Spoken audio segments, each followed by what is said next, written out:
Good evening and welcome to News 9. I'm Nolan Pinto. Now, while his party is still on damage control mode over Azam Khan's controversial Kargil remarks, the party chief seems to have outdone him, stooping to a new low.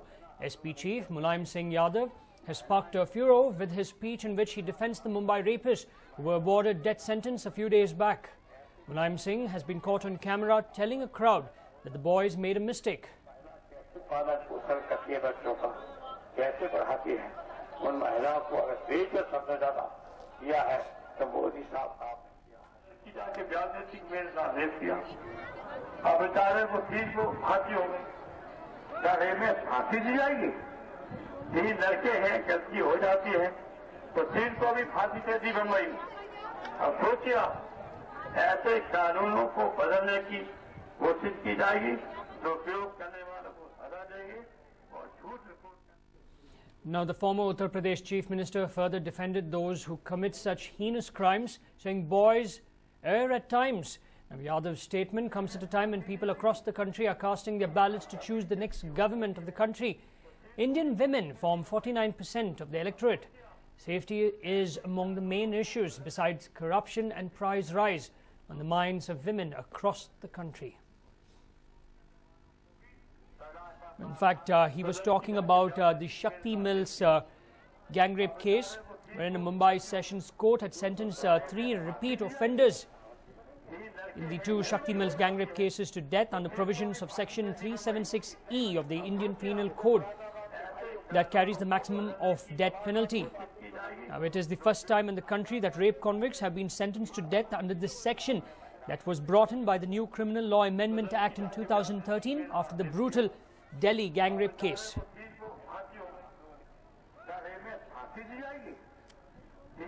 In fact, we are now joined by senior advocate and activist, Ms. Pramila Nesargi. Ms. Nesargi, Mulayam Singh Yadav has actually stated that what those boys did in the Shakti Mills gang rape case was just a mistake. What do you have to say about that? Impossible, unimaginable. A person like Mr. Mulayam Singh Yadav to speak like this, unbecoming of a caliber of a chief minister caliber, and that to become a member of the parliament who is supposed to be the lawmaker. When once the Verma committee report has already given the report and the law has been made and the law has been amended, and now to say that this does not amount to rape and all that, and that in the event of his coming into power that he will abolish such things. These people must be sent out of our country, whatever you may say. We had the earlier such law. We don't have that law. I only feel, the punishment which has been set, even under the present law, is not sufficient and adequate. People can speak like this. People who utter, people who act, people who behave, all must be treated equally and they must be charged under the same offence. And I personally feel that the offence must be commensurate, the punishment must be commensurate with the offence that they are committing. In a case that's a heinous case like this, I only say, like Dubai and other places where the punishment is severe, tit for tat, eye for eye, and like that, even here for a rapist, the instrument which is used for rape itself must be cut off. Right, now that's my personal opinion. Okay. Now, can the Election Commission take suo motu action against him? Must issue a notice to him forthwith, and they must exercise their extraordinary power, because under Article 324 they can give directions and they can issue a direction to the local election commission to see that he stops from contesting. He can be prevented from contesting further. That severe exercise must be made. Unless and such things are made, these people won't come round. But Ms. Nesargi, it is seen that the Election Commission only admonishes such politicians. No serious action is ever taken. See, under Article 324 of the Constitution of India, Election Commission is superior. It has got all powers. Any power and any direction can be issued. It is so supreme. So I only feel that this is a fit case where they must exercise their power and say that he must not be allowed to continue in the election fray. That's what I personally feel. They must do it. Let them see. See, once the instructions are issued, let him go to. Let us debate it and let the court decide about it. Why should we share? Such people must not be allowed to continue. But that's my personal opinion. But I'll tell you what do the people of the country actually feel, people of the state and the country all in general feel, that the politicians are really not scared of the Election Commission. They can get away with everything. That is because even the Election Commission, they are not exercising the power in its proper perspective. The Election Commission must use all its might. See, when earlier, people used to be afraid of the Election Commission. Now they are not afraid. They just issue the notice and be done with it. What is the use of issuing a notice unless they are going to pursue the matter and punish them? If they don't do that, it is no good when the Election Commission is becoming toothless. Why should we have such an Election Commission at all? We should have an Election Commission which is all forceful. It must exercise its power and it must put an end to such things and put an end to such people from continuing in the election. Such things must be done. It is not that the Election Commission can sit quiet. It has ample power. It is a power conferred under the Constitution. It's a statutory body, independent body. It can exercise its power. All right.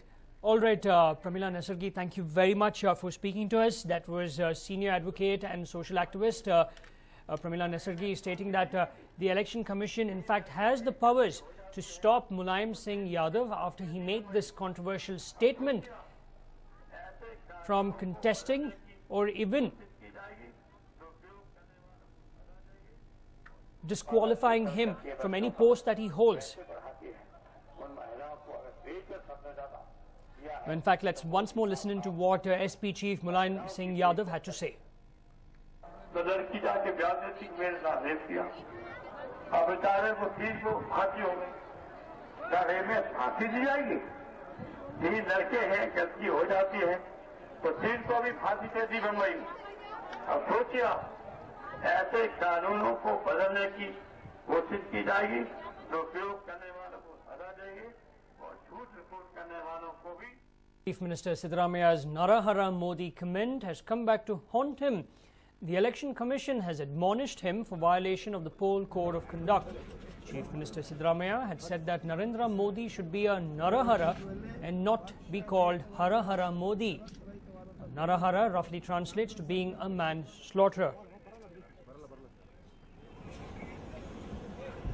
But in fact, let's now listen into what Chief Minister Siddaramaiya had stated then.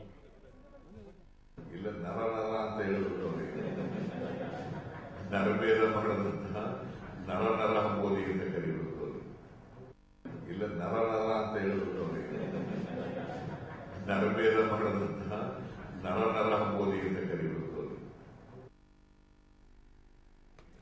In fact, BJP's Prime Ministerial nominee Narendra Modi had also asked his supporters to not use the Hara Hara Modi chant in his support after intense criticism of the slogan.